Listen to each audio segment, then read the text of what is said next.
시청자 여러분 안녕하십니까? 정의로운 세상을 염원하는 진행자 표창원입니다.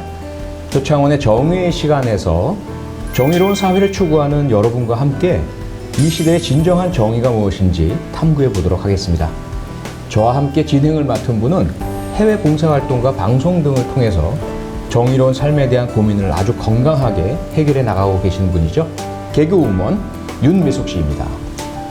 네, 안녕하세요. 진정한 정의로운 세상은 언제 오나 늘 기다리고 있는 개그우먼 윤미숙입니다.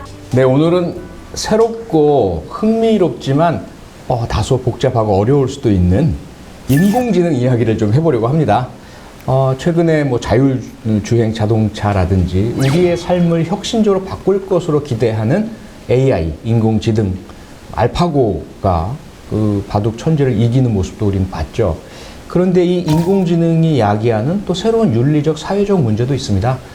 이런 문제들을 우리 인공지능 분야의 최고 선두에 서 계시는 교수님을 모시고 이야기를 나눠보도록 하겠습니다. 카이스트 전기 및 전자공학부 서창호 교수님이십니다.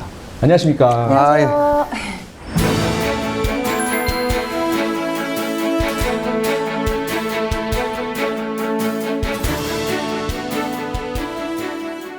여기까지 직접 인공지능 안 보내고 예. 제가 직접 이렇게 왔습니다. 네.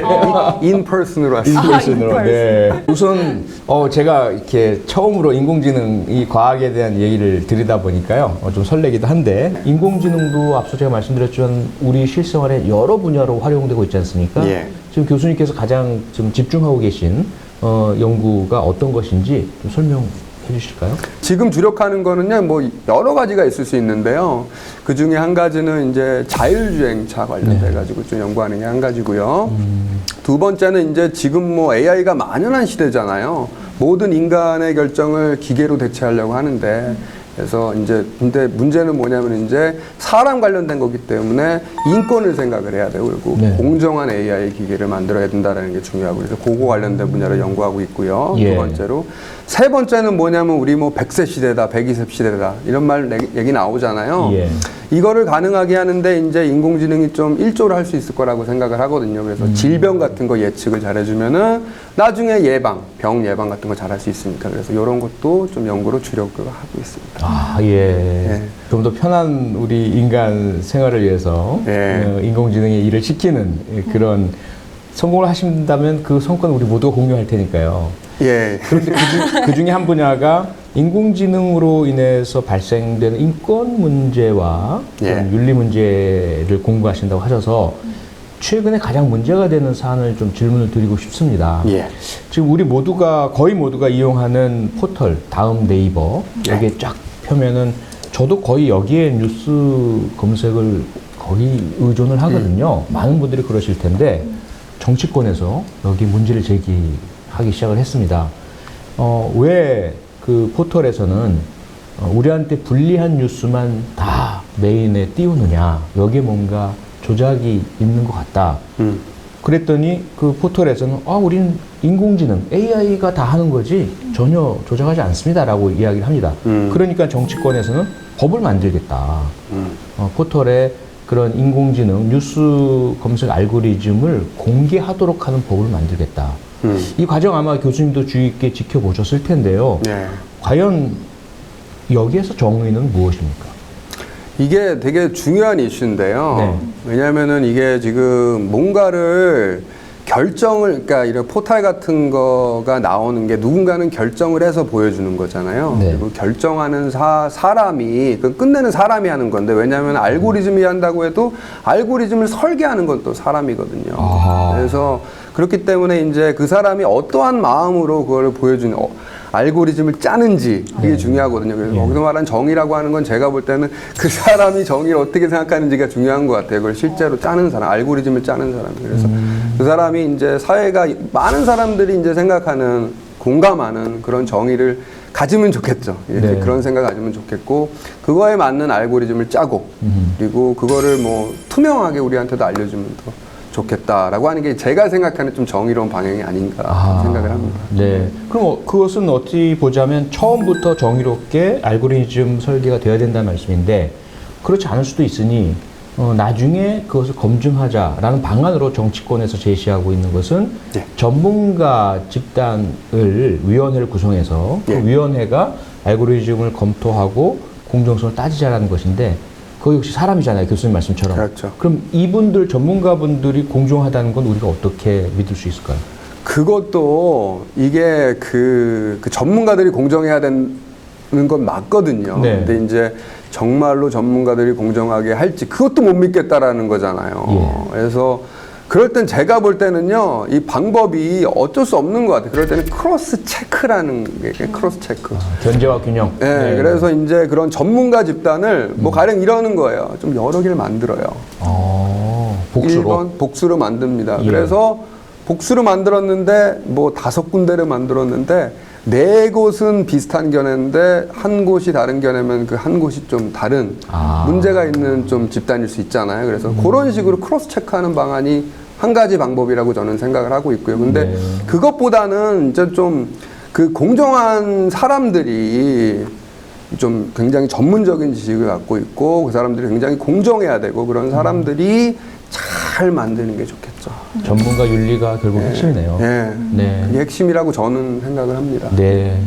그래서 이제 지금 궁금해지는 게 교수님께서는 원래 이제 수학, 과학 이런 게 관심이 많으셨나요? 어떻게 이렇게 과학자의 길을 가게 된 건지. 아, 이게 그런 질문 하는 사람 좀 있더라고요. 지금 아마 이 방송을 시청하시는 부모님들께서 귀를 쫑긋하고 계실 겁니다. 이게요, 좀 들으시면 실망하실 것 같아서 내가 이런 말을 하면 될까라는 생각이 드는데 그래도 솔직하게 얘기하는 게 그럼요. 좋으니까. 그럼요. 예. 솔직하게 말씀을 드리자면은요, 고등학교 때, 중고등학교 때, 이때 제 모습을 보면은 그렇게 꿈이 막 거대하진 않았던 것 같아요. 그러니까 과학자, 이렇게 원대하게 꾸진 않았던 것 같고요.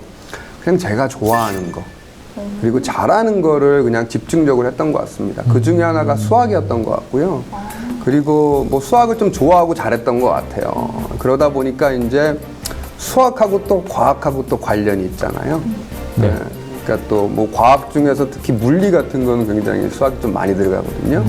그래서 물리도 또 관심 있게 됐고 그러다 보면 이제 물리 좀 관심 있었고 나중에는 또 제가 통신, 그것도 나중에 끝내는 수학이거든요. 아, 그래서 이것도 재밌겠다 싶어서 좀 뛰어들었고 또 나중에는 또 인공지능, 그것도 기저에는 또 수학이 있거든요. 그래서 제가 좀 하면은 재미나게 그리고 좀 좋은 임팩을 주면서 할 수 있겠다. 그래서 그냥 좋아하는 거, 잘하는 걸 따라오다 보니까 그냥 어쩌다 보니까 이런 길에 오지 않았나 싶은 게 제 생각입니다. 네. 너무 계획이 없죠? 아니요. 아니, 근데 이 그 정도면 안에 천재설 느낌 아닙니까? 아니 어떻게 예. 하다 보니까 수학을 좋아하게 되고 이게 너무 전 신기하거든요. 교수님 말씀을 들으니까요. 정말 어찌 보면 아주 단순하고 평범한 것 같지만 진리 같다는 생각도 드는 것이 제 주변에도 그런 분들이 꽤 계시거든요. 수학을 정말 잘하고 좋아해요. 예. 그런데 부모님이 너 수학만 하고 수학 관련된 대학을 가면 수학 선생님밖에 못하지 않겠느냐. 예. 그러니까 수학을 잘하는 김에 그걸 활용해서 의사가 되거나 혹은 지금 소위 말해 잘 나가는 직업을 택하고 그에 연결된 학과를 가라. 이런 분들이 많으시거든요. 그렇죠. 그게 너무 안타깝고 예. 그런데 교수님은 그런 일반적인 흐름에 휩쓸리지 않으시고 좋아하는 걸 계속 해오신 결과 지금 이렇게 대한민국 인공지능을 선도하는 분 되신 거 아닙니까? 감사합니다. 감사합니다. 그래도 많은 부모님께서 그 말씀을 좀 이렇게 귀담아 들으셨으면 감사하겠다는 생각이 들고요. 예. 교수님에 대해서 제가 쭉 검색을 해보니까 성공만 있었던 건 아닌 것 같아요. 물론 성공은 성공인데 우리가 한참 기대를 가졌던 삼성의 인공지능 검색 서비스 빅스비. 빅스비. 근데 평가는 대단히 좋았던 것 같아요. 전문가들로부터 구글 검색 엔진보다 오히려 성능이 뛰어나다는 평가도 있었던 것 같은데 실제 시장에서는 그렇게 되지 못했습니다. 실패라고 할 수 있을까요? 이게 또 그렇게 얘기하니까 또 굉장히 좋은 지적이신 것 같고요. 네.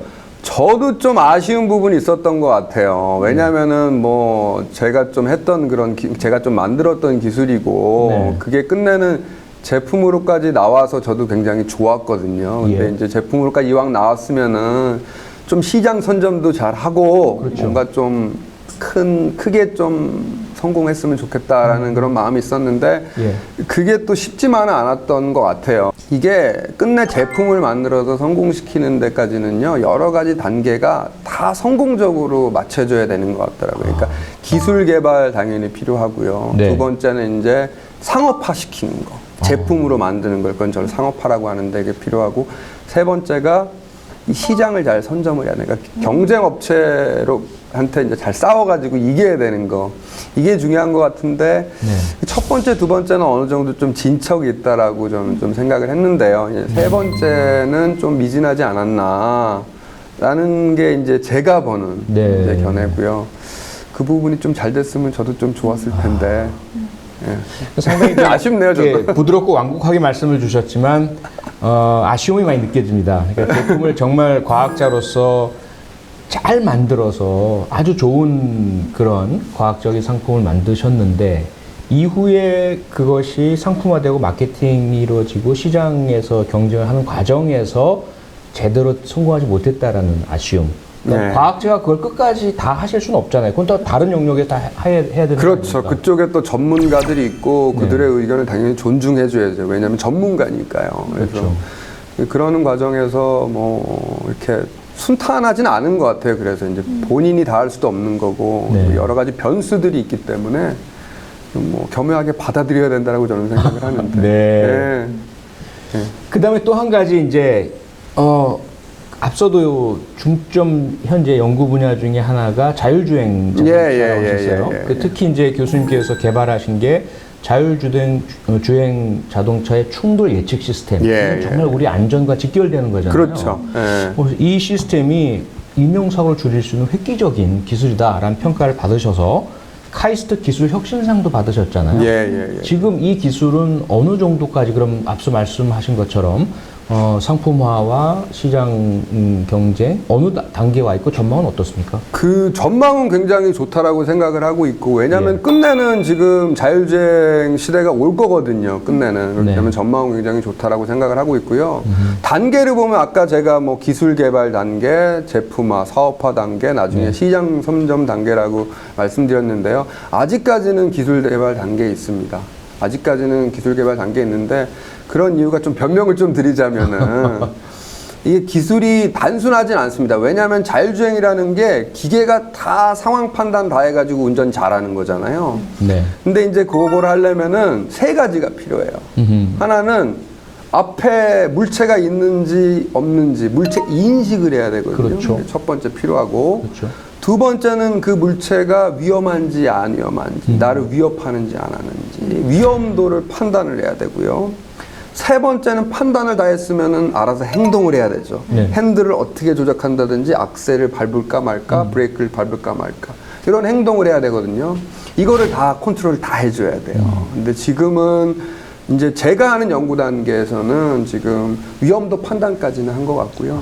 그 다음에 이제 요거를 잘 컨트롤하고 하는 거는 이제 기술 개발하고 있는 단계라고 보시면 될 것 같고, 요게 다 되면은 이제 뭐 여러 기업들하고 협력할 수도 있고요. 네. 그래서 제품화, 사업화도 시킬 수 있고, 또 기회가 된다면은 또 시장 선점까지 해서 좀 좋은 방향으로 나갈 수 있지 않을까라고 좀 밝은 전망을 저 개인적으로는 합니다. 네. 잘 됐으면 좋겠고요. 네, 저도 잘 됐으면 좋겠습니다. 네. 예, 예. 그래서 우리가 정말 최근에 그 여러 자율주행 자동차 특히 뭐 테슬라 관련해서는 인명 사고까지 나는 예. 그래서는 안 된다로 이야기하지만 운전자들이 이거 알아서 혼자 다 갈 줄 알고 그냥 자율주행 모드로 놔두고 운전석도 비워두고 있다가 큰 참사가 네. 벌어지는 일까지 있는데 앞으로 사람을 살리는 그 기술이 되기를 기원을 하고요. 예. 본격적으로 인공지능과 이 사회윤리 문제에 질문을 좀 드릴게요. 한 가지 처음 제가 여쭤보고 싶은 것은 여러 분야가 있지만 인공지능도 말씀하신 것처럼 현재 지금 눈앞에 와닿아 있는 것이 뭐냐면 지식의 어떤 보고로서 인공지능인 것 같아요. 검색하거나 혹은 상담의 대상, 인간이 모두 해줄 수 없는 걸 인공지능이 해주기를 기대할 때 인공지능이 앞서도 말씀하셨지만 첫 단계에서 중요한 것은 데이터의 수집이라고 말씀 주셨습니다. 맞습니다. 그런 상황에서 우리 인간들의 데이터, 인간들이 어떻게 생각하고 어떻게 대응하고 어떻게 반응하는지를 모아야 인공지능이 그걸 가지고 그렇죠. 답변도 주고 되는 네. 형태인데 이 첫 단계부터 지금 논란이 되고 있습니다. 과연 그 데이터 수집이 윤리적이냐 도덕적이냐 합법적이고 정당하냐 여기에 대한 문제가 제기가 되고 있거든요. 과학자로서야 최대한 많은 데이터를 수집하고 싶으실 텐데 개인정보 문제라든지 그렇죠. 이 문제에 대해서 현재 바라보고 계신 시각이 어떻습니까? 그 굉장히 중요한 지적하셨습니다. 그 AI의 핵심은 데이터라고 보시면 돼요. 데이터가 많으면 많을수록 AI의 성능이 좋아진다라는 건 이제 많이 알려진 사실이거든요. 네. 데이터가 핵심인데 그럼 데이터를 수집을 잘해야 되겠죠. 예. 근데 이 문제는 이제 말씀해 주신 것처럼 데이터 누가 만드느냐? 사람이 만드는 거거든요. 그리고 개인정보라든지 그러면은 굉장히 센시티브한 정보이기 때문에 그거의 수집을 만약에 동의 없이 모으면 그건 비윤리적이고 네. 비도덕적인 게 되겠죠. 그래서 데이터 수집 문제는 굉장히 중요한 문제입니다. 굉장히 잘 지적해 주셨고 그럼 저는 이걸 어떻게 바라보느냐? 어떤 식으로 데이터 수집을 해야지 바람직하냐? 이 답변을 좀 드려보겠는데요. 두 가지 관점에서 드릴게요. 하나는 이제 기술적인 관점에서 좀 드리겠습니다. 데이터를 많이 모아야지 우리 인공지능 기술이 발달되잖아요. 네. 데이터를 많이 모으고 싶은데 개인정보 같은 게 들어가면 문제가 있으니까 이걸 기술적으로 해결하려는 노력이 있어요. 어떻게 하냐면요. 데이터를 암호화를 시킵니다. 네. 암호화를 시키면 이제 개인정보 같은 게 숨겨지는 거죠. 그러면 이제 암호화된 데이터로도 인공지능을 만들려고 하는 노력이 있어요. 최근에. 네. 그런 또 연구 분야가 있거든요. 그래서 암호화된 데이터로도 인공지능 기술을 만들 수 있으면은 굳이 그렇게 뭐 개인정보 같은 거에 센시티브 할 필요가 없거든요. 그렇게 기술적으로 해결하는 방법이 하나가 있고요. 네. 여기서 또 기술적으로 해결하는 방법 한 가지만 더 말씀드리자면은 가상의 공간을 만드는 거예요. 가상의 공간. 네. 네.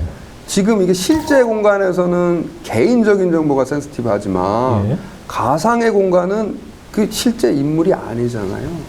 가상의 공간, 뭐 컴퓨터 시뮬레이터 같은 거 만드는 네. 겁니다. 그래서 가상의 공간에서 데이터를 만들고 거기서 거기서 수집을 하면은 그런 개인정보 문제 같은 게 없어지겠죠.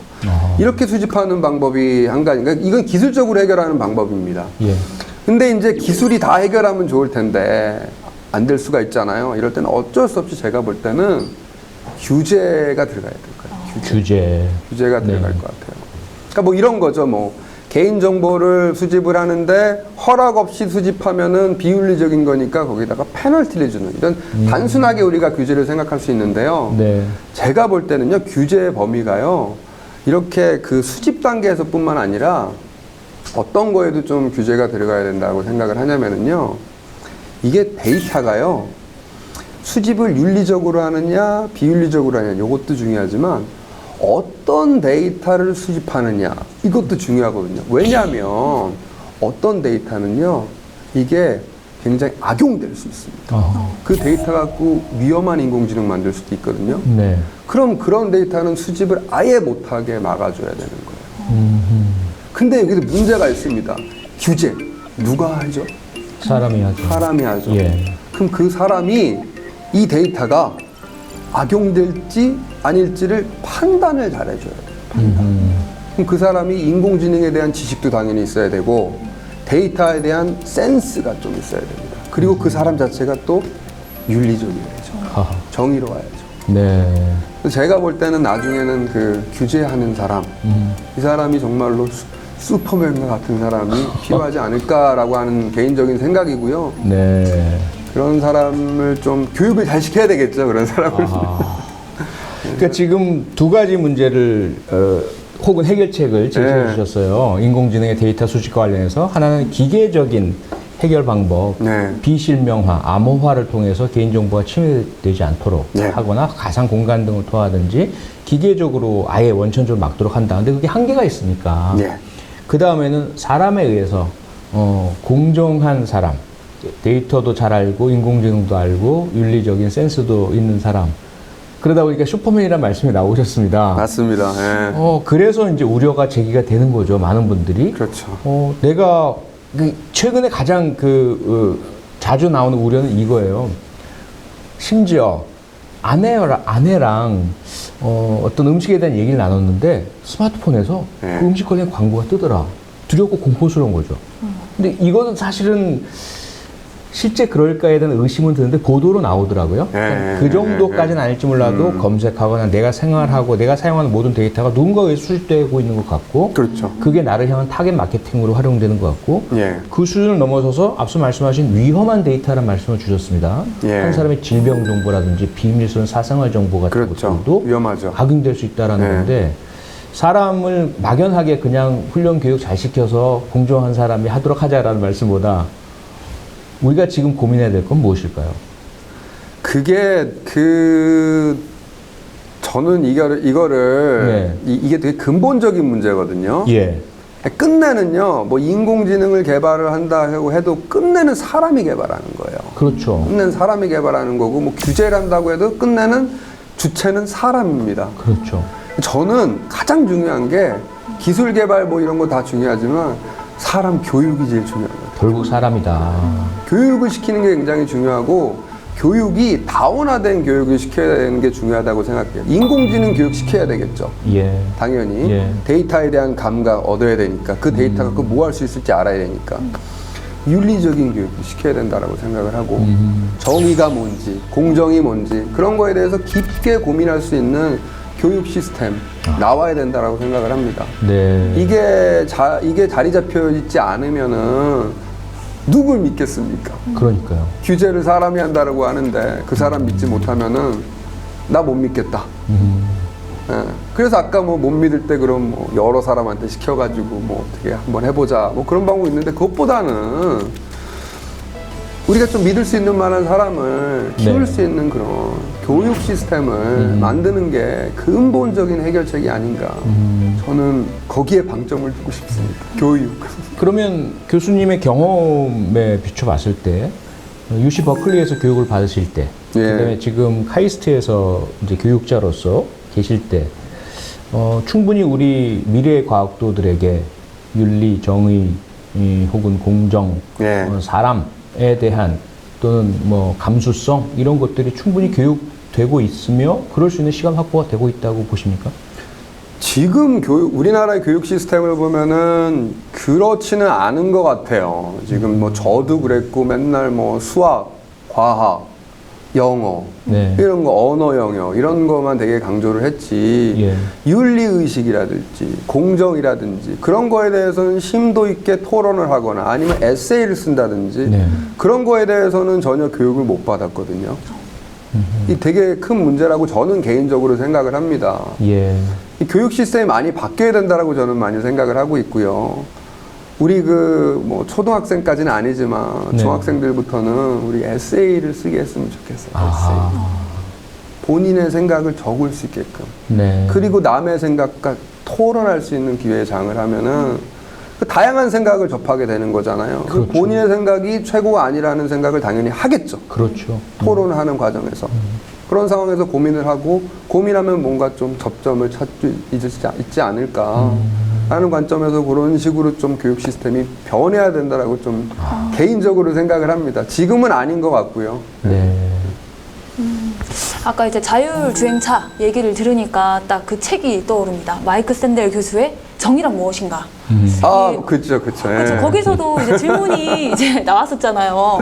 그 제가 생각을 해도 만약에 제가 인공지능 이 차를 자율주행 차를 타고 있는데 예. 앞에 이 사람을 이제 피해서 가면은 내가 다치고 근데 이 사람을 하면 나는 사는데 이 사람은 또 다치고 그렇죠. 이런 윤리적 기준 이거를 어떻게 세워야 할까요? 전 이 답이 궁금합니다. 그게 그런 거에 대해서 되게 논란이 많아가지고 그래서 뭐 정의란 무엇인가 그런 책도 나온 거잖아요. 그렇죠. 네. 네. 그거는 제가 볼 때는요, 이거를 뭐 인공지능으로 해결할 수 있다. 그런 답은 못 드리겠고요. 이거는 어쩔 수 없이 정의란 무엇인가. 이거는 우리 인간이 내야 되는 답인 것 같아요. 그리고 만약에 그런 답을 내놓으면은 그걸 인공지능으로 구현하는 건 그 다음 이슈인 것 같습니다. 네. 그런 답을 내면은요, 네. 그걸 인공지능으로 구현하는 거는 어렵지는 않아요. 뭐 가령 예를 들어서 이런 거죠. 우리 공리주의라고 하면은 공리주의 들어봤잖아요. 네. 일단 최대 다수, 최대 행복. 예. 인명으로 들으면은 뭐 내가 일로 가면은 한 사람을 치고, 일로 가면 두 사람을 칩니다. 일로 가면 세 사람을 쳐요. 한 사람을 치는 방향으로 가야 되겠죠. 왜냐하면 1, 2, 3이니까. 수치화를 잘 시킬 수 있어서 공리주의로 하면은요 인공지능 같은 거 쉽게 구현할 수 있어요. 왜냐하면 전부 다 우리 인공지능 같은 거 컴퓨터로 구현하는데 컴퓨터랑 우리 뭘로 얘기를 하냐면 숫자 갖고 얘기를 하거든요. 그렇죠. 그렇기 012. 때문에 예. 그런 식으로 뭐 공리주의다라고 하면 이런 거 인공지능 구현하는 데는 문제가 없는데 제가 볼 때는 이 문제는 인공지능으로 구현이 쉽다 어렵다 이 문제가 아니고 근본적으로 가서 뭐가 정의로운지 그거를 고민을 계속 해야 된다고 저는 생각을 해요. 네. 그리고 그 고민을 하면서 뭔가 해결책이 나오면은 그때는 뭐 인공지능 하는 사람하고 같이 토론을 하거나 협력을 해서 구현을 하면 되는 거죠. 그 교수님 말씀 듣다 보면 영원히 완전 자율주행, 영원히 알고리즘에 의한 인공지능이 모든 일을 수행하는 것은 없어야 된다는 생각이 들거든요. 아, 그럼요. 앞서 말씀하신 것처럼 3명, 2명, 1명을 그냥 값을 줘서 만약 셋 중에 한 곳을 갈 수밖에 없는, 충돌할 수밖에 없는 상황이라면 일로 가도록 한다면 그 일이 어린아이고 그렇죠. 3명은 건장한 청년들이라면 그렇죠? 네. 이런 문제는 지속적으로 계속 제기가 되잖아요. 그렇죠. 그러면 언젠가는 그 순간에 개입할 수 있는 사람의 역할이 늘 있어야 되겠네요. 사람이 항상 개입을 해야 돼요. 거기서 어떤 식으로라든지 개입을 반드시 해줘야 되고요. 네. 그 사람이 개입할 때는 혼자 결정하면 안 된다고 저는 생각을 합니다. 법률학자도 있을 수 있겠고요. 사회학자도 있을 수 있겠고요. 인문학자도 있을 수 있고요. 그렇네요. 여러 계층 사람들하고 이거는 같이 의논을 해서 정의란 무엇인가 이거에 대한 확고한 확립을 세운 다음에 그 다음에 구현을 해야 되고 시대가 변하면 사람들의 생각도 가치관도 변할 수 있거든요. 네. 그때 사람이 개입을 해서 알고리즘을 변화시켜야 된다고 저는 개인적으로 생각을 합니다. 예. 이걸 맡기면 안 돼요, 기계한테. 그러네요. 인공지능의 결국 처음이자 끝은 사람이다. 라는 네. 중요한 말씀이신데요. 또 다른 차원에서 지금 이 현재 우리 상황을 보자면 당장 지금 코로나19 백신 가지고도 예.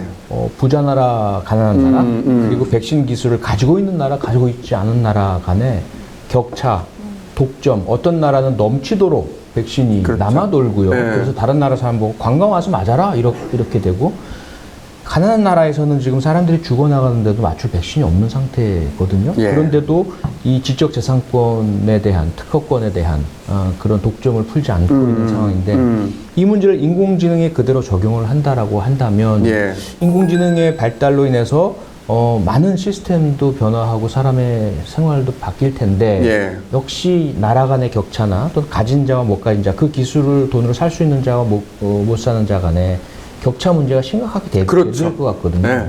심각합니다. 어떻게 이 문제에 대해서 혹시 지금 연구하고 계시는 인권 문제에서 뭔가 좀 솔루션이 제공이 좀 되고 있나요? 저도 그 문제를 고민을 많이 했습니다. 왜냐하면 끝내는 뭐 아까도 처음에도 좀 말씀해 주신 것 중에 하나가 뭐냐면은 그러니까 제가 또 한다고 했었죠. 질병 예측 같은 거거든요. 네. 그런 걸 하면은 질병 예측하면은 한 사람들은 예측해가지고 끝내는 예방할 수 있는 거잖아요. 그렇죠. 그러면 수명이 연장이 되겠죠. 그렇죠. 그런데 만약에 그 서비스가 만약에 비싸다면은 예. 가난한 사람들은 서비스 못 받는 거거든요. 네. 질병 예측을 못 하는 겁니다. 예방을 못 하고 그럼 수명이 상대적으로 줄어들 겁니다. 여기에 양극화가 벌어지는 거는 자명한 사실이에요. 예. 이거는 양극화는 사회 문제잖아요. 네네. 이거 아무도 원하지 않거든요. 그렇죠. 물론 뭐 부자들은 다른 생각을 할 수 있겠지만 전반적으로 보면은 원하지 않는 겁니다. 그게. 그렇죠. 사회적인 큰 문제이기 때문에 이런 사회적인 문제가 들어갔을 때는 어쩔 수 없이 누군가 규제를 좀 해야 된다고 저는 생각을 해요. 그래서 이런 문제를 그럼 어떻게 규제를 하느냐 이제 그런 질문을 던질 수 있을 것 같은데요. 네. 제가 볼 때는요 이런 거는 우리 정부가 복지 차원에서 뭔가 정말로 중요한 서비스 같은 거는 공짜로 전 국민이 다 받을 수 있도록 이거 뭐 건강보험 같은 거 우리나라 잘 돼 있잖아요. 네. 이런 것처럼 예를 들어서 뭐 질병 예방 예측하는 거, 아니 질병 예측하는 거 서비스 이거는 생명하고 직결된 거기 때문에 네. 전 국민이 다 받을 수 있도록 국가가 좀 복지 차원에서 지원해 주는 게 좋지 않을까. 그래서 좀 격차를 줄이는 게 맞는 방향이 아닌가 이렇게 개인적으로 생각을 하고 있습니다. 네. 사실 이 인공지능 문제는 노동시장에서 인간을 대체할 거다라는 데에서도 이제 문제가 나오는데 사실 사람들이 내 일자리를 다 잃어버리지 않을까? 그렇죠. 많은 걱정이 있을 것 같아요. 네. 실제로도 그렇고 어떻게 생각을 하시나요? 일자리 줄어들 겁니다. 줄어들 거예요. 왜냐하면 뭐 AI 의사도 나오고요. AI 뭐 판사도 나올 네. 겁니다. 다 나올 거예요. 야구 심판도 지금 대체하자고 하고 있습니다. 그렇죠. AI 심판, 네. 야구 심판, 예. 배구 심판 다 나올 거거든요. 그러면 관계된 직종에 있는 사람들은 이제 직업을 잃게 되는 거죠. 잃게 되는 거 맞습니다. 없어지는 거 맞습니다. 근데 제 개인적인 생각이긴 하지만 이게 인공지능 시대가 되면은 이게 뭔가 새로운 게 나온 거잖아요. 네. 새로운 서비스가 많아지다 보면은 새로운 문화가 창출되지 않을까. 그래서 새로운 문화로 기반된 뭔가 새로운 직업도 창의적으로 생기지 않을까라고 하는 게 제 개인적인 생각이고요. 네. 그래서 이게 뭐 없어지는 거, 증가하는 거 보면은 증가하는 게 더 많지 않을까라고 하는 게 제 좀 개인적인 좀 생각입니다. 근데 여기서 이제 제가 좀 강조드리고 싶은 거는 어떤 직종이 많아질 건가 이게 좀 궁금해하실 수 있는데요. 저는 이게 데이터가 생명이거든요. 데이터. 예. AI는 데이터가 생명입니다. 데이터가 있으면 하고 없으면 못합니다. 데이터가 다 돈이에요. 그냥. 네. 데이터를 만드는 직종이 굉장히 많아질 것 같아요. 아하. 특히 어떤 데이터냐? 예전에 보지 못한 새로운 데이터, 다양한 데이터. 이런 거 만드는 직종이 굉장히 많아질 것 같습니다. 예. 그래서 그런 직종에 이제 좀 우리가 좀 만약에 좀 방점을 두고 한다면은 그런 일자리 문제에 대해서 좀 대비를 할 수 있겠죠. 데이터 관련된 직종을 우리가 좀 생각을 해두고 네. 대비를 하면 될 테니까요. 예. 자, 그 말씀 들으니까 어떤 생각이 드냐면, 네. 최근에 부동산 문제 때문에요. 네. LH의 불법 투기 문제가 국민들을 분노하게 만들었잖아요. 예, 그렇죠. 그런데 교수님처럼 앞으로 인공지능 시대에 달라지는 상황을 아시는 분은 또 주변 사람들은 적응을 미리부터 쉽게 하실 텐데 그렇죠. 전혀 그런 정보를 갖지 못한 분들은 뒤처질 수밖에 없는 그렇죠. 또 어쩔 수 다른 없습니다. 격차가 생기잖아요. 맞습니다. 예.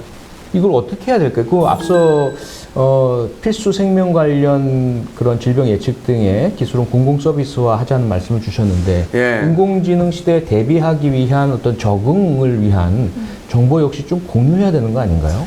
이게 계속 말이 도는 것 같은데 이게 네. 끝나는 양극화가 어떤 식으로 가든지 간에 벌어지는 거잖아요. 지금은 양극화를 어떤 식으로 들으셨냐면은 일자리를 적응하는 사람은 더 잘 적응할 테니까 네. 일자리에 대한 고민이 없을 테고 잘 살 테고 네.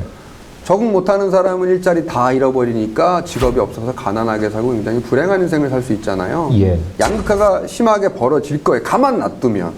가만 놔두면. 네. 자연적으로 놔두면 제가 볼 땐 벌어질 것 같고 나중에는 양극화 때문에 큰 사회적인 이슈가 벌어지지 않을까 조심스럽게 예측을 해보거든요. 네. 이 문제 해결해야 되잖아요. 예. 양극화는 안 좋은 거니까. 그렇죠. 양극화 해결해야 되는데 이 문제를 해결하는 방법은 아까는 뭐 복지 이런 걸로 했는데 이것도 같은 맥락인 것 같은데요. 여기는 복지를 어떤 개념에서 복지냐면 교육 개념에서 복지인 것 같아요. 교육. 그렇네요. 지금은 일자리가요. 아까 제가 좀 말씀드렸는데 데이터를 만드는 직종이 많아질 거라고 저는 예상을 하거든요. 예. 그럼 데이터를 잘 만들면 돼요. 데이터에 대한 이해도가 높아야 되거든요. 네. 그러면 이제 데이터에 대한 이해를 좀 잘하려면 인공지능 기술을 좀 알면은 데이터에 대한 이해도를 좀 높일 수가 있기 때문에 인공지능 교육을 좀 교육부터. 온 국민들에게 예. 잘 교육을 심어주면 되지 않을까라고 하는 게 제 생각이고 네. 이거는 제가 볼 때는요 인공지능 교육은요 그냥 전공으로 하는 게 아니고 아하. 이거는 뭐 대학으로 치면 교양 과목으로 만들어야 기본적인 되고요. 학문으로. 그리고 우리 중고등학교생들을 치면은요 중학교 1학년 때부터는 가르쳐야 되지 않느냐 최소한. 필수 과목으로. 네, 필수 과목으로. 네.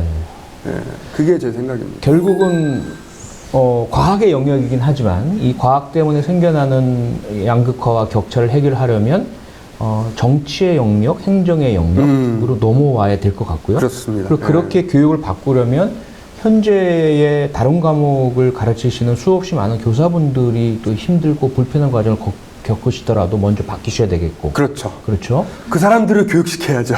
그분들을 교육시켜야 되고, 그런 변화를 이끌어내려면 정치적 리더십이 당연히 있어야겠네요. 그렇다고 생각을 합니다. 네. 어쩔 수 없는 문제인 것 같아요. 이게 교육이 쉽지 않잖아요. 학생들 가르치려면 교사들 먼저 가르쳐야 되고, 교사들 가르치려면 그런 시스템이 구축이 돼야 되는 거고요.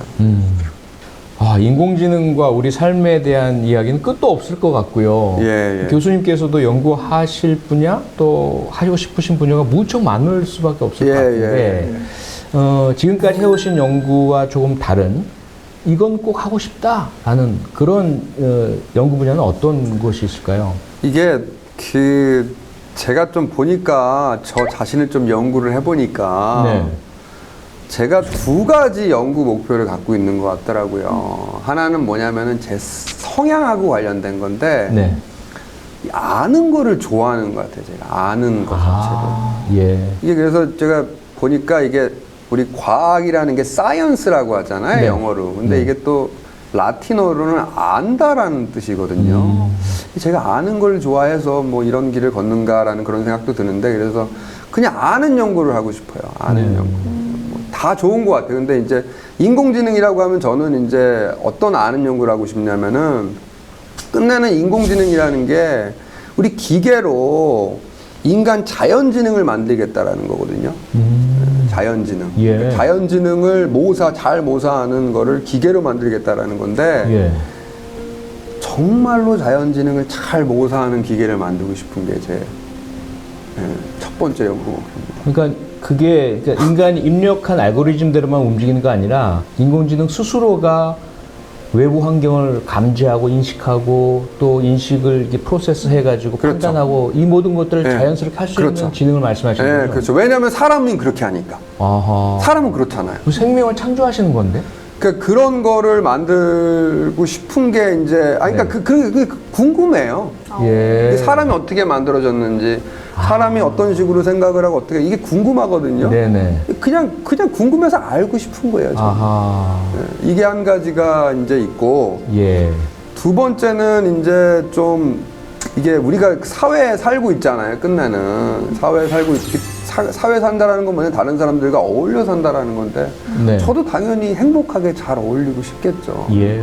제가 알고 있는 거를 잘 활용을 해서 좀 좋은 임팩을 주면은 더 좋을 것 같다라는 생각도 들죠. 그래서 뭐 네. 제가 뭐 하려고 하는 게 이제 제가 최근에 하는 거는 뭐 아까도 설명드렸지만 뭐 공정성을 보장하는 AI, 이게 굉장히 중요한 이슈라고 생각을 하는 게 사람 관련된 거잖아요. 네. 네. 사람 관련된 연구를 좀 많이 하고 싶습니다. 개인적으로. 사람 관련된 연구요. 네. 만약에요. 그러니까 자연지능이 성공한다면 뭐 네. 인간도 보면 사람이 착한 사람만 있는 게 아니잖아요. 그렇죠. 사이코패스도 있고 범죄자도 있고 폭력적인 사람도 있고 그런데 인공지능도 그런 좀 나쁜 인공지능이 만들어진다면 어떻게 할까요? 그건 걱정되지 않으세요?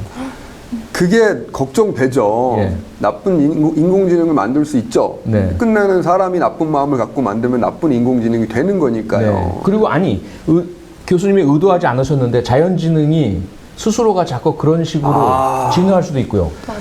더 무서운 겁니다, 그거는. 그쵸. 그러니까 개발자가 사람이 선한 마음으로 만들었는데 예. 자기가 스스로 학습하다 보니까 기계가 학습하다 보니까 악해졌다라는 네. 그 상황을 우려하시는 거잖아요. 그러니까요. 네.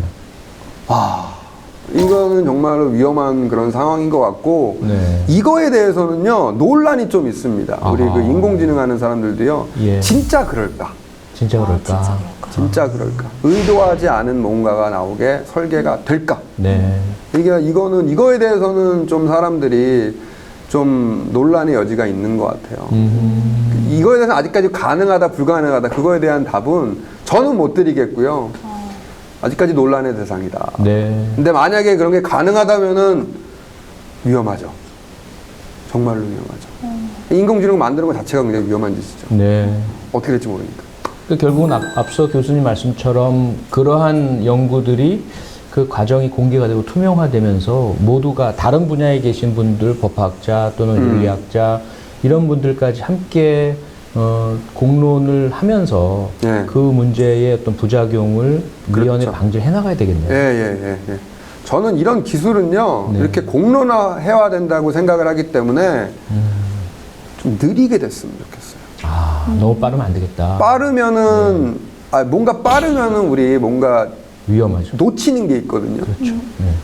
그리고 의견 수렴이 안 된 상태에서 뭔가 진행될 수 있기 때문에 되게 위험한 것 같아요. 특히 이 문제는 정말 위험한 것 같아요. 네. 인공지능 관련된 문제는 우리가 뭐 예상을 못하는 방향으로도 갈 수 있다라고 하면 정말 위험한 거기 때문에 좀 느리게 됐으면 좋겠어요. 예. 앞서 이제 교수님께서 이런 인공지능이 널리 사용된 세상 을 향해 가는 과정에서 가장 중요한 게 교육이다 이런 말씀을 주셨거든요. 그 전문가에 대한 제대로 된 교육도 중요하지만 온 국민이 사실은 이제는 인공지능에 대해서 아셔야 된다. 예. 그런데요, 그동안 보면은 이 과학에 대한 그런 대중화, 과학적 지식의 대중적인 공유, 칼 세이건 교수라든지 또는 스티븐 호킹 이런 그쵸, 분들이 그쵸. 엄청나게 많은 분들에게 읽히는 과학 서적들을 쓰셨잖아요. 근데 우리나라에서는 아직까지 그렇게 과학이 대중화될 수 있는 상당히 그러니까 어려운 이야기를 쉽게 풀어내주는 것도 결코 쉬운 작업은 아니지 않습니까? 그렇죠. 많은 그것도 노력이 쉽지 필요하고 않죠. 인공지능 분야도 그렇고 우리나라 과학자분들이 연구만 아주 고급 수준의 연구만 하시는데 바빠서 그런지 또는 제가 잘 몰라서 그런지 좀 아쉬움이 있는데 과학적 대중서의 좀 탄생 이 부분에 대해서 과연 우리가 어느 정도 지금 와 있고 어떤 노력이 좀 필요할까요? 그 굉장히 좋은 지적 해주신 것 같아요. 저는 이제 그 끝나는 우리가 사회에 사는 거기 때문에 대중하고 소통을 반드시 해야 된다라고 생각하는 사람이거든요. 네. 과학하는 사람도 소통에 의무가 있다라고 생각을 하는데 이게 소통이 쉽지 않은 것 같습니다. 쉽지 않죠. 쉽지 않은 이유가 저는 이렇게 봐요. 과학하는 사람들 보면은 막 논문 맨날 쓰고요. 그 사람도 어찌 보면 굉장히 불쌍한 인생을 살거든요. 맨날 밤새워 가면서 논문 쓰고, 어쩔 때는 뭐 논문 썼는데 뭐 이게 잘 안 돼가지고 뭐 게재 승인, 불가, 뭐 그걸 우리는 일명 리젝트라고 하는데 이렇게 하면 뭐 좌절하고 그러는 상황에서 뭐 이게 소통하려면은요 이게 언어가 중요한데 과학에서 쓰는 언어가 있죠. 뭐 수학에서 쓰는 언어도 있고 대중들이 쓰는 언어도 다르잖아요. 다르죠. 바꿔줘야 돼요. 그렇죠. 논문도 쓰고 바쁜데 이거를 언어를 바꿔가지고 설명하는 것까지 하려니까 이 사람들이 너무 바빠서 너무 힘이 들어가지고 이런 노력을 못해서 아마 그런 현상이 벌어지는 건 아닌가라는 생각이 드는데요. 그래도 힘들어도 저는 이거를 해야 된다라고 생각을 합니다. 의무라고 생각을 하고 있고요. 이러기 위해서는 아까도 말씀드렸다시피 이 언어를 바꾸는 거. 과학에서 사용하는 언어를 대중들이 이해할 수 있는 언어로 바꿔주고 잘 설명을 하고 소통을 해가면서 어떤 언어가 쉬운지도 계속 배워나가면서 소통을 하는 노력이 그런 또 문화가 창출되는 게 필요하지 않나라고 하는 게 제 개인적인 생각입니다. 사실은 오늘 교수님께서 저희 두 과학의 문외한에게 인공지능의 그 힘들고 어려운 이야기를 참 흥미롭고 재미있게 얘기를 잘 풀어주셨거든요. 그런 노력들을 앞으로 일반 대중들과 함께 해주시면서 좀 재미있게 읽을 수 있는 대중서도 써주시면 좋지 않을까라는 생각이 듭니다. 맞아. 여력이 나면은 저도 하고 싶습니다. 네, 그리고 이제 인공지능 분야가 정말 중요하다는 생각이 더더욱 교수님 말씀드리면서 드는데, 저희들이 알기로는 여전히 다른 분야도 그렇지만은 미국이 인공지능 분야에 선두를 달리고 있다고 알고 있고요. 맞습니다. 많은 아무래도 여건이나 예산이나 투자나 우리보다 훨씬 더 많이 하고 발달되어 있다라고 듣고 있는데 실제로 한국에서 카이스트에서 가르치고 연구하시면서 느끼시는 우리나라가 좀 이런 부분들은 개선되었으면 좋겠다라고 느끼시는 것 어떤 것들이 있을까요? 그게 저는 굉장히 아쉬운 부분이 하나가 있는데요. 그게 뭐냐면은요. 끝내 아까도 계속 설명드리는 거지만 인공지능의 핵심은 데이터거든요. 근데 데이터를 확보를 많이 하는 게 중요한데 데이터를 많이 갖고 있는 대기업이나 그런 단체가 없어요. 한국에는. 미국은 대표적인 곳 다 아시는 곳이잖아요. 우리 구글, 애플. 이런 곳은요. 이게 그러니까 구글 같은 회사는 이게 구글이라는 뜻이 혹시 뭔지 아시나요? 구골이라는 단어예요. 구골. 어허. 구골이라는 게 이게 아마 10의 몇백 승에 해당되는 그런 굉장히 큰 숫자를 가리키거든요. 아, 수학 용어군요. 네, 구골. 네. 이게 발음이 좀 이상하니까 구글 이렇게 하는 건데 이게 그 뭐 인터넷 검색 엔진 같은 걸로 뭐 회사를 차렸다고는 하지만 이 사람들의 원래 마음은 뭐냐면은 데이터를 그렇게 모으겠다라는 거예요, 이 사람들은. 그만큼 많은 데이터를 네. 모으겠다. 데이터가 얼마만큼 중요하다라는 거를요, 뭐 98년도, 97년도에 창립된 회사잖아요. 네. 그때 안 거예요. 그래서 막 데이터를 모으는데 혈안이 돼 있거든요. 근데 지금은 엄청난 뭐 구글 신 뭐 이런 말 나오잖아. 이게 왜 그렇죠. 그래요? 데이터 많이 알고 있으니까 그렇죠. 그거 갖고 다 판단할 수 있다라는 거거든요. 그런 회사가 없어요. 그런 단체가 없습니다. 이게 제일 아쉬운 부분이에요. 네. 근데 그런 회사가 나오고 하려면은 일단 그 인구도 많아야 돼요. 나라가 커야 됩니다. 그렇네요. 왜냐면 데이터 사람한테서 얻는 거거든요. 예. 예. 근데 뭐 미국 사람들이 우리한테 공유 안 해준다고 하면은 못 얻는 거예요. 정부가 막아버리면은. 인구가 많아져야 되는데 이거 어렵잖아요. 우리 네. 지금 제한적인 현실이 있으니까. 저는 이거를 뭐 해결하고 싶습니다. 해결하고 싶은데 데이터 많이 이렇게 모으는 거는 좀 제한이 있는 것 같고 이 한국 사람들이 장점이 있지 않습니까? 우리 머리가 좋잖아요. 네. 저는 개인적으로 그렇게 생각을 하고 정말 그런 것 같거든요. 예, 예. 정말 머리가 좋은 것 같아요. 한국 사람들 보면은 인재 양성으로 이걸 어느 정도는 극복을 하는 방향이 아하. 현명한 방법이 아니냐. 우리 좀 잘 키우자. 네. 예? 소수 정예로 인구는 적지만 우리나라 사람들 잘 키워서 그걸로 좀 부강하게 좀 데이터 부족한 것 네. 극복을 하자라고 하는 게 뭐 제 개인적인 바람이고요. 그렇게 됐으면 좋겠습니다. 결국은 또 교육이네요. 교육. 예, 그러니까 하다 보니까 계속 돌고 하다 보면은 교육으로 오네요, 또. 네. 그러니까 그래서 제가 교육에 관심이 많은 것 같습니다. 예. 네. 실제도 굉장히 관심이 많고요. 예. 예. 마지막 질문을. 아, 그러면 또 이제 마지막 질문으로 예, 예, 지금 예. 이때까지 했던 이게 좀 다르게 지금까지 사시면서 예. 가장 내가 정의로웠다 이런 순간이 언제셨나요? 가장 정의로웠다. 굉장히 어려운 질문인데 이게 제일 어려운 질문이에요. 지금 이제 이렇게 질문입니다. 잘 얘기를 해주셨는데 되게 어려운 질문인 것 같은데요. 근데 제가 판단할 때는요, 이게 모르겠습니다. 제가 학교에 있잖아요. 학교에 있는데 그 학교에 있으니까 우리 학생들 가르치잖아요.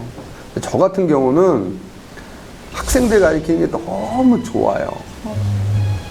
그리고 학생들 가르치기 위해서 막 교재 같은 것도 저는 직접 개발하거든요. 그러니까 다른 텍스트북을 안 쓰고 제가 실제 막 교재도 만들고 텍스트북도 쓰고 그러는데 그런 게 되게 좋습니다. 근데 그게 제가 가장 정의롭게 하는 행동 같습니다. 왜냐하면은 그러면은 이제 우리 학생들이 많이 좋은 교육을 받을 테고, 그러면 그 좋은 교육으로 뭔가 좋은 일을 할 테니까 이 사회에 뭔가 정의로운 일을 한 게 아닌가라는 생각이 들고, 다행히 제가 좋아하는 게 다행인 것 같아요. 이게 싫어하면은 이게 너무 어려운 일이거든요. 뭐 렉처 하나 만드는데요. 뭐 어쩔 때는 10시간이 걸리거든요. 일주일에 2번 가르치면 20시간이 걸려요. 뭐 주말 때도 나와서 만들고 텍스트북 다 있는데 제가 막 쓰고 있고 그러죠. 예. 근데 그런 게 즐겁습니다. 즐거운 마음이 듭니다. 그래서 그런 서비스를 제공을 해주는 게 제가 가장 정의롭게 하는 그런 게 아닌가라는 생각을 한번 해봅니다. 네. 맞습니다. 네. 네, 인공지능 기술이 나날이 발달하고 있습니다. 우리 대한민국 입장에서 보자면 세계 속에서 뒤처지지 않기 위해서, 그리고 우리 국민들께서 좀 더 편안한 생활, 좀 더 건강하고 안전한 생활을 하시도록 인공지능에 대한 연구와 노력 열심히 해야 되겠고요. 다른 한편으로는 인공지능을 위해서 수집하는 데이터의 윤리성, 그리고 인공지능이 도입되는 세상에서 잃어버리게 될 일자리, 그 세상에 잘 적응하는 사람과 그렇지 못한 사람 사이의 차별, 여러 가지 사회적, 윤리적 문제, 난제도 우리 앞에 있는 것 같습니다. 오늘 서창호 교수님께서 나눠주신 이야기, 결국은 사람이 핵심이고 교육이 해결책이다라는 말씀 함께 가져가면서 우리 모두가 인공지능과 또 과학, 그것이 열어갈 세상에 대해서 함께 열린 토론, 열린 이야기 주고받으면서 공정하고 정의로운 사회 만들어 나갔으면 좋겠습니다. 시청해주신 여러분 고맙습니다.